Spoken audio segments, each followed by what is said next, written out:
ഹേ, അസ്സലാമു അലൈക്കും വറഹ്മത്തുള്ളാഹി. റബ്ബ് ആരുടേതാണ്? എൻ്റെ റബ്ബാണെന്ന് പറയാൻ പറ്റുന്നവരുണ്ടോ? എന്നെ അവർ മനസ്സിലാക്കിക്കോ.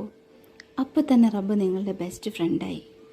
ഈ വീഡിയോ കാണുന്നവരെല്ലാവരും എന്നെപ്പോലെ റബ്ബിൻ്റെ ബെസ്റ്റ് ഫ്രണ്ട് ആവാൻ ആഗ്രഹിക്കുന്നവരായിരിക്കും അല്ലേ?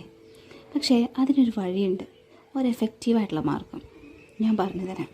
വാ, ആദ്യം തന്നെ നമ്മൾ നമ്മുടെ റബ്ബിനെ ഒരു ബെസ്റ്റ് ഫ്രണ്ടായിട്ട് കാണുക.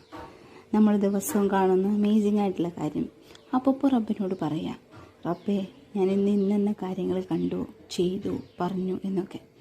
ജോലിക്ക് പോകുമ്പോൾ, ജോലി സ്ഥലത്ത് എത്തുമ്പോൾ ആ ദിവസം എങ്ങനെ ഉണ്ടായിരുന്നു എന്നൊക്കെ റബ്ബിനോട് പറയാം. നമ്മുടെ വീട്ടിലെ ജോലിയും കുട്ടികളെ നോക്കലും അപ്പോൾ അനുഭവിക്കുന്ന സ്ട്രെസ്സും എല്ലാം ഒരു ബെസ്റ്റ് ഫ്രണ്ട് എന്ന പോലെ റബ്ബിനോട് പറയാം.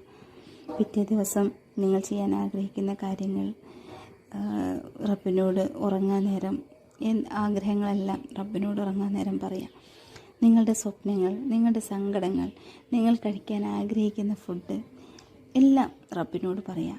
പരാതികളും ആവലാതികളും മാത്രം പറയാനുള്ളതല്ല നമ്മുടെ റബ്ബ്.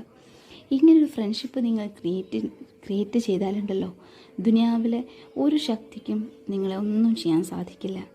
നിൻ്റെ റബ്ബ് കൂടെയുണ്ട് എന്നത് തന്നെയാണ് നമ്മുടെ ഏറ്റവും വലിയ ശക്തി. അതല്ലേ യഥാർത്ഥ ഈമാൻ. അസ്സലാമു അലൈക്കും വറഹ്മത്തുള്ളാഹി.